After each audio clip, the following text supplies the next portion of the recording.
तुम यहाँ कैसे? गड़े हुए मुर्दे उखाड़ कर जिंदा करने और तुम्हें मुर्दा करने आया हूं। शराब पीकर आयो क्या? बादशाह को तुमने जिस बच्चे को मारने की सुपारी दी थी वो सेठ धनराज का बेटा है ना? घबरा गए? सेठ धनराज का बेटा मेरे पास है। दिमाग खराब हो गया है तुम्हारा? सेठ धनराज का बेटा उनके पास तक पहुंच गया है। वो नकली बेटा है, असली बेटा उनके पास मैं पहुंचाऊंगा। तुम बकवास कर रहे हो। ये बकवास नहीं, हकीकत है। फिलहाल तुम्हारे ऐशो आराम के दिन खत्म हो चुके हैं, इसलिए पहले बता रहा हूं अपने रहने का इंतजाम कर लो, क्योंकि बंबई शहर में छत ढूंढते ढूंढते उम्र गुजर जाती है। मेरी उम्र गुजरने से पहले तुम्हारा बाप तुम्हें ऊपर तक पहुंचा देगा। किसका बाप किसे कहां पहुंचाएगा ये तो वक्त ही बताएगा।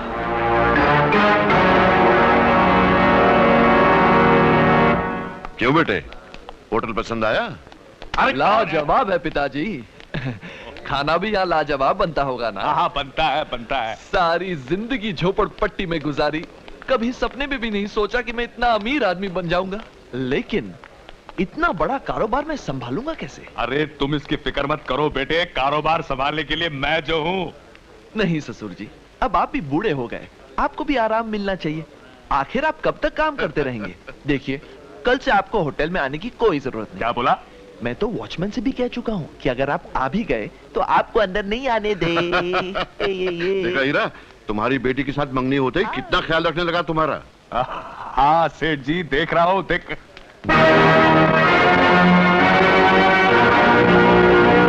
सेठ जी आप इसको बाकी का होटल दिखाइए, मैं अभी आता हूँ। आओ बेटे।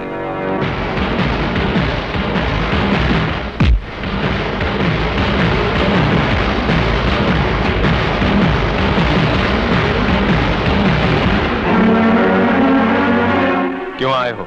सेठ जी को यह बताने कि तुम कितने धोखेबाज और नमक हराम हो।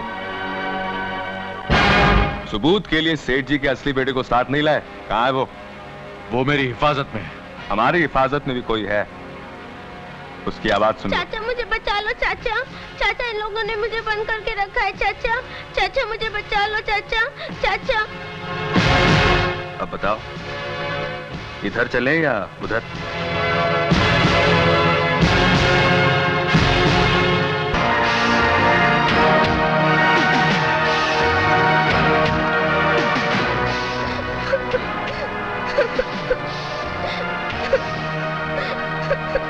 मुन्नी, मुन्नी!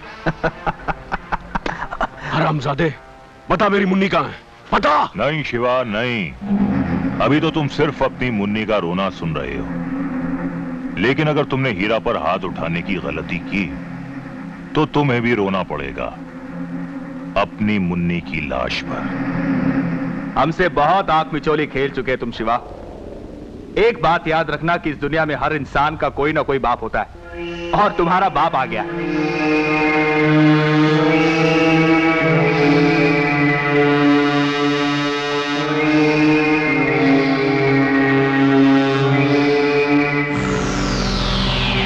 क्या बात है शिवा, हमें देखकर पसीना क्यों छलक आया तुम्हारे माथे पर? अचानक तुम्हारे चेहरे का यह रंग क्यों उड़ गया? इसलिए कि मैंने सपने में भी नहीं सोचा था कि कभी जिंदगी में चेहरा मेरे सामने होगा। इसका मतलब यह है कि औरों की तरह तुमने भी हमारी मौत की झूठी खबर सुन रखी थी। अब क्या करें शिवा, हमें मरने की आदत नहीं है, सिर्फ जान लेने का शौक है। इसीलिए आज तुम्हें यहां बुलाया है। सुना है कि तुम एक पेशावर कातिल हो, पैसा लेकर लोगों का खून बहाते हो। खून बहाने का यह घिनौना खेल खेलना मैं छोड़ चुका हूं।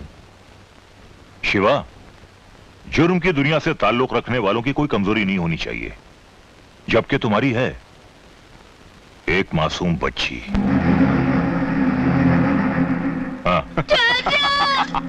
अरे नहीं शिवा, नहीं, बेचारी मुन्नी को और तकलीफ पहुंचेगी।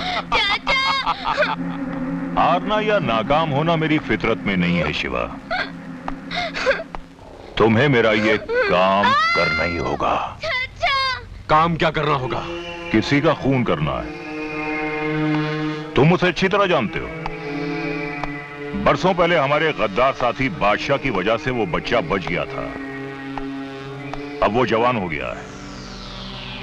ये कहानी आज से कई बरस पहले शुरू होती है, जब मैं, हीरा और बादशाह हम तीनों ने एक साथ मिलकर जाएगी पुलिस स्टेशन मेरे खिलाफ जाएगी। चल हमारे साथ। इस तरह उस बच्चे की खातिर मुझे अपनी बीवी का खून करना पड़ा और इल्जाम मैंने अपने बेटे पर लगा दिया।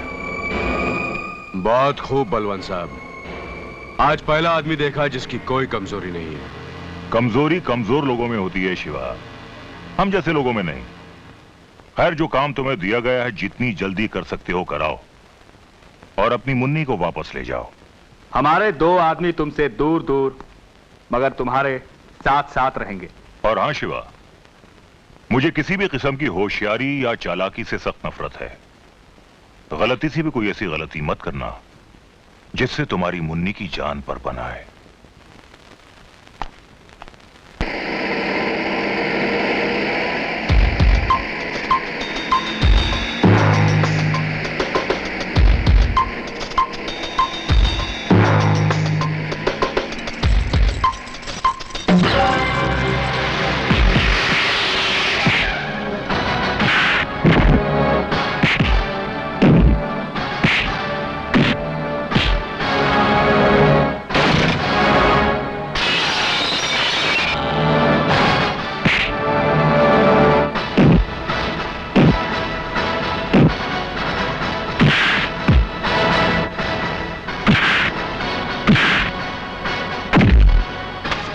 मुझे माफ कर दीजिए, मैं अपनी औकात भूल गया था, इसलिए मैंने हीरा अंकल के साथ बदतमीजी की। लेकिन अब मैं आप लोगों की हैसियत जान चुका हूँ। जब आपने शिवा जैसे आदमी की ऐसी तैसी कर दी, तो मैं किस खेत की गाजर हूँ? अरे गाजर नहीं, मूली मूली। अरे एक ही तो बात है। हाँ। बलवंत साहब, मुझे माफ कर दीजिए, मुझे कोई दौलत जायदाद नहीं चाहिए। अरे मुझको उनकी बेटी भी नहीं चाहिए। ये हुई ना बात, यही ठहरो, मैं जायदाद के कागजात तैयार करके लाता हूँ, हिलना नहीं। नहीं हिलूंगा, मैं बैठ सकता हूँ? Thank you.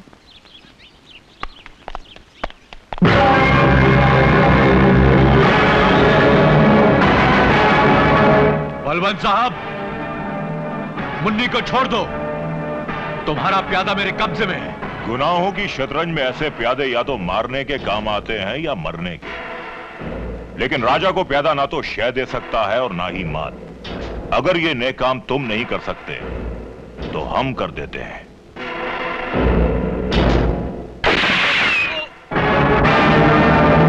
यही तो मैं चाहता था बलवंत साहब, कि तुम्हारे हाथों एक और खून हो, जिसका चश्मदीद गवाह सिर्फ मैं अकेला नहीं बल्कि पूरा पुलिस डिपार्टमेंट हो।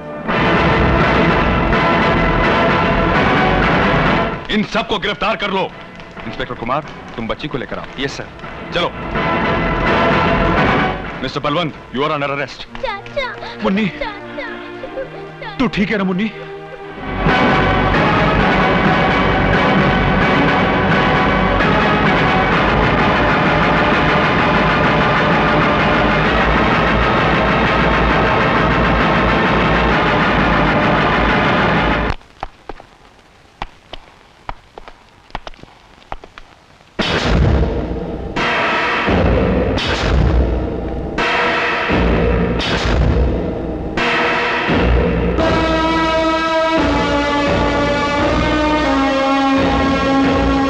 क्यों किया तूने ऐसा? बोल हरामजादे, क्यों फंसाया मुझे? आखिर ऐसा कौन सा राज है जो तेरे चेहरे पर मुस्कुराहट बनकर फैला हुआ है? बोलता क्यों नहीं कमीने? बता। वही बताने आया हूं आज। बरसों पहले आपने भी मेरे साथ ऐसी हरकत की थी बलवंत साहब। इसी तरह मुझे एक खून के इल्जाम में फंसाया था आपने। मैंने? तुझे? किसके खून की बात कर रहा है तू? एक मासूम, भोली भाली, कमजोर और लाचार औरत के खून की बात कर रहा हूं मैं, जो तुम्हारी पत्नी और मेरी मां थी।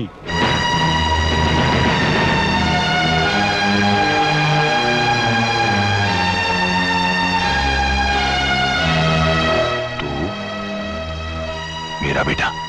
जिस लफ्ज का मतलब नहीं जानते तुम, उसे जबान पर भी मत लाओ। ऐसा मत कह शिव। शिव नहीं, शिवा। कल के मासूम शिव को आज का मुजरिम शिवा बना दिया है तुमने।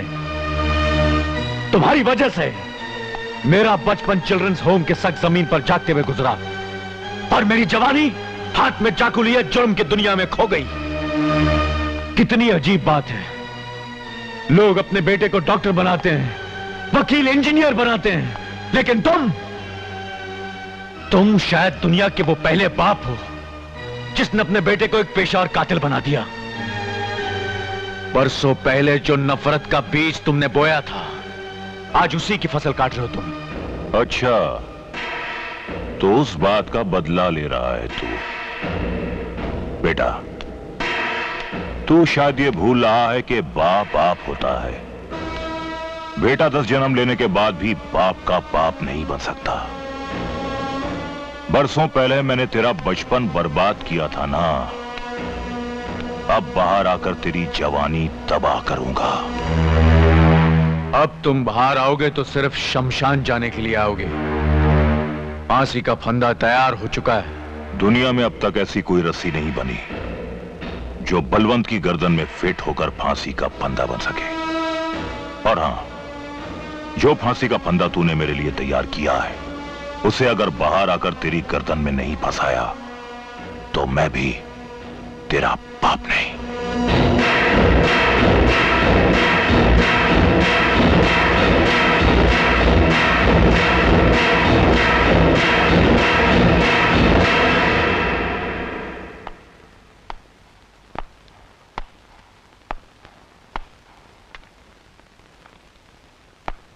चलो चंदर, अब तुम्हें यहां छुप के रहने की जरूरत नहीं है।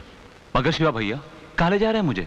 इस वक्त तक मेरे बाप को फांसी लग चुकी होगी। आज मेरे साथ साथ तुम्हारी जिंदगी का भी बहुत बड़ा दिन है चंदर। आज मैं तुम्हें तुम्हारे माँ बाप से मिलवाना चाहता हूँ। क्या? मेरे माँ बाप से? हाँ चंदर।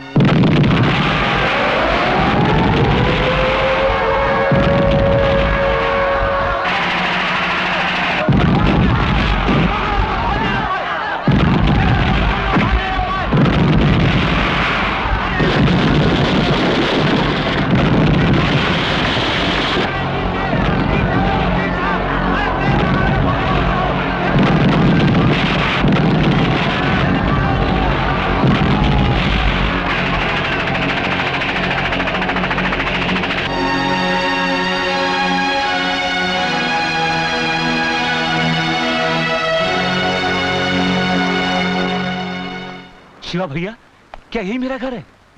हाँ चंदर। मुझे तो यकीन भी नहीं आता कि सेठ सेठानी मेरे माँ बाप हैं। मैं आपका शुक्रिया कैसे अदा करूं? आओ शिवा आओ, तुम्हारे लिए खुशखबरी है। मैंने अपने दोस्त बलवंत को फांसी के फंदे से बचा लिया है। बलवंत ने मुझे बताया कि तुम उसके बेटे हो। जान के बहुत अच्छा लगा। मैंने उससे कहा कि तुम्हारे बेटे को मैं तुम तक पहुंचा दूंगा। अब तुम चंदर को लाए उसके माँ बाप से मिलवाने के लिए।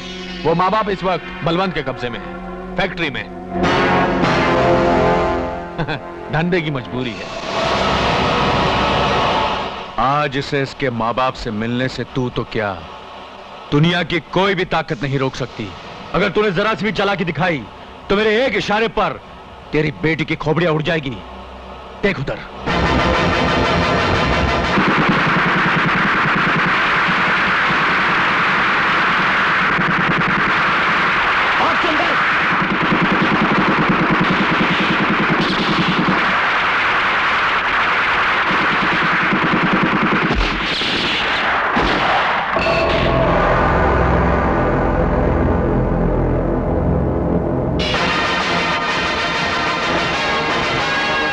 बॉस, लगता है हीरा अंकल शिवा को लेकर आ गए। गुड। अरे लगता कोई और आ गया, दरवाजा तोड़ दिया। Good, not good.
Shiva, Shiva ये क्या चक्कर है? सुना है चंदन मेरा अपना? हाँ सेठ जी, मैं आपको सब कुछ बता दूंगा। पहले मैं आप लोगों को चाचा, चाचा मुझे बचाओ, चाचा, चाचा, चाचा मुझे बचाओ, चाचा। बहुत हो गया तुम्हारा खेल तमाशा शिवा। अब एक भी गलत कदम उठाया तो मैं इन सबके चीथड़े उड़ा दूंगा। मैंने कहा था ना कि आज तक कोई ऐसी रस्सी ही नहीं बनी जो बलवंत की गर्दन में फिट होकर फांसी का फंदा बन सके। तू मेरी मौत का जश्न मनाने वाला था ना, जश्न तो अब मैं मनाऊंगा तेरी मौत का। और आज उस कहानी को भी खत्म कर देंगे जो बरसों पहले हमने शुरू की थी। ये लो सेठ जी, मिल लो अपने असली बेटे से। जाओ भाई, जाओ बेटा, अपने माँ बाप के गले मिलकर 2 आंसू बहा लो। जाओ। चंदन, बेटे, अपनी माँ के गले लग जा। पिताजी। चंदन,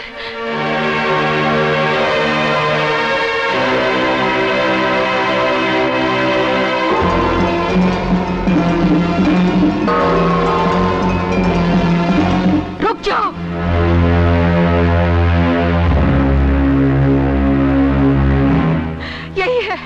यही है वो। कौन भाभी? तेरे भैया का कातिल।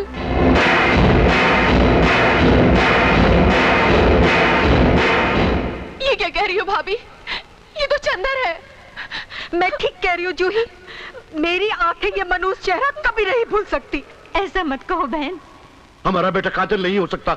जरूर जरूर तुम्हें कोई गलतफहमी हुई है। तो आप खुद इससे पूछिए, क्या ये मेरे पति का कातिल नहीं है? क्या ये उस दिन मेरे घर नहीं आया था? ये सच है कि उस दिन मैं आपके घर आया था। ये भी सच है कि पुलिस मेरे पीछे पड़ी थी। लेकिन ये सच नहीं है कि सत्यप्रकाश भैया का कत्ल मैंने किया है। हमारी खुशियों में आग लगाने वाला अपराधी तू ही है। छोड़ दीजिए मुझे, मैं कहती हूँ छोड़ दीजिए मुझे। मैं इस कातिल को जिंदा नहीं छोड़ूंगी। तेजू, छोड़ दो इसे। भाई हीरा, यहाँ तो एक कहानी में दूसरी कहानी मिल गई। तेजू, इसे पिस्तौल दे दो, अभी अपना बदला खुद ले लेगी।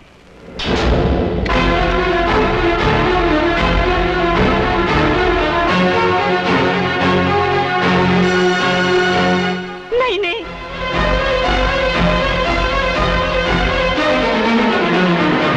ठहरो भाभी, आपका अपराधी चंदन नहीं है। तुम ये कैसे कह सकते हो?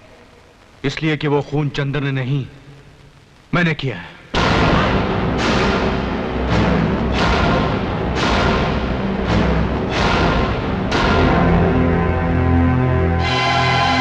नहीं, ये नहीं हो सकता। फरिश्तों के हाथों से ऐसा घिनौना जुर्म नहीं हो सकता। आप जिसे फरिश्ता समझती वो इंसान कहलाने के लायक भी नहीं है। आपने आज तक मेरा असली रूप नहीं देखा। मैंने इस सत्यप्रकाश जैसे ईमानदार इंसान को मौत के घाट उतारा है। ये नहीं हो सकता, ये हरगिज़ नहीं हो सकता। आज तक मुझ में सच कहने की हिम्मत नहीं थी और आज तुम में सच सुनने की हिम्मत नहीं है। सच तो यही है भाभी कि मैंने तुम्हारे पति को मारा है, इन हाथों से, इन्हीं हाथों से भाभी। क्यों मारा उन्हें? आखिर तुम्हारी क्या दुश्मनी थी उनसे? दुश्मनी? मैं तो उन्हें जानता तक नहीं था। फिर क्यों जान दिया तुमने मेरा सुहाग? चंद रुपयों के खातिर। मैंने कभी सोचा भी नहीं था कि जिन लोगों की मैं जान ले लेता हूं उनके घर वालों पर क्या बीतती है। लेकिन पहली बार तब पता चला जब मुझे बाबा को मारने की कीमत दी गई। बस वहीं आकर मेरे जुर्मों की गाड़ी इंसानियत की चट्टान से टकरा गई और उसके बाद मेरी जिंदगी में 2 दुश्मन रह गए। एक चाकू और दूसरे वो लोग जो गरीबों के हाथों में चंद नोटों के टुकड़े रखकर गरीबों का ही खून करवाते हैं। और वो लोग ये हीरा और मेरा अपना बाप बलवन। और जब तक इन जैसे लोग जिंदा हैं, मुझ जैसे शिवा पैदा होते रहेंगे भाभी। इतना क्या सोच रही हो? उठाओ पिस्तौल और मिटा दो इसे, मिटा दो इसे, जिसने तुम्हारी मांग के सिंदूर को मिटाया है।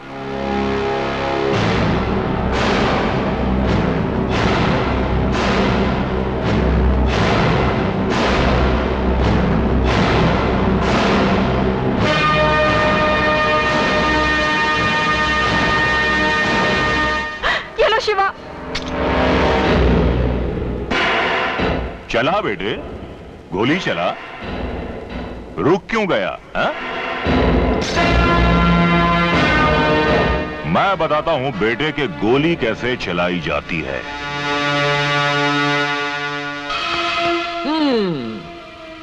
बलवंत अंकल, इससे तो उसके बदन में सिर्फ 6 सुराख होंगे और इससे 636। ये लीजिए और भून डालिए साले को। Good idea. Me my self Rambo from USA.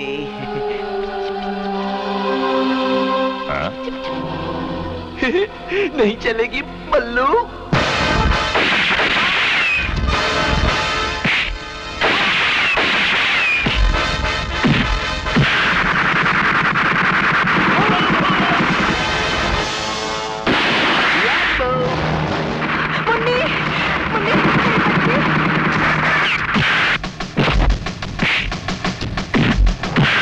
ससुर जी, अरे क्या कर रहे हो बेटा? वो क्या है कि पिस्तौल तो मिल गई है, इसे चलाते कैसे हैं? अरे पिस्तौल को तो सीधा कर लो, ऐसे। अब चलाओ बेटा। ऐसे? ये शुभ काम आप ही कीजिए। बड़े शौक से।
ये तो खाली है, लेकिन ये तो भरा हुआ है। या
नहीं पारो, नहीं।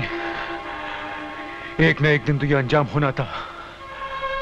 बस खुशी इस बात की है कि ऊपर जाकर मैं अपनी मां से कह सकूंगा कि तेरे अपराधी को उसके किए की सजा दे दी तेरे बेटे ने। भाभी, भाभी, भाभी, सबसे बड़ा गुनहगार मैं आपका हूं। अगर आपने मुझे सचमुच माफ कर दिया तो मेरी आखिरी ख्वाहिश जरूर पूरी कर देना भाभी। बोलो शिवा भैया, बोलो। मरने के बाद मेरी आंखें मुन्नी को दे देना। शिवा भैया।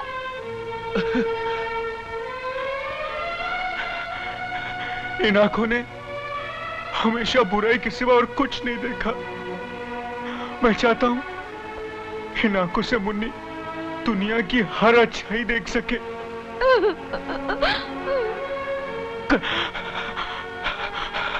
सलीम। हाँ सलीम मेरे यार। हाँ शिवा।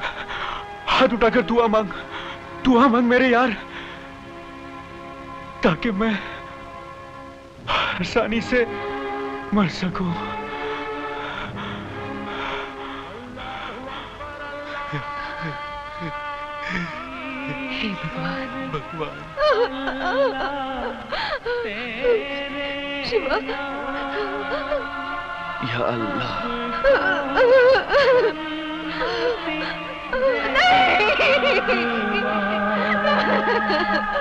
रघुपति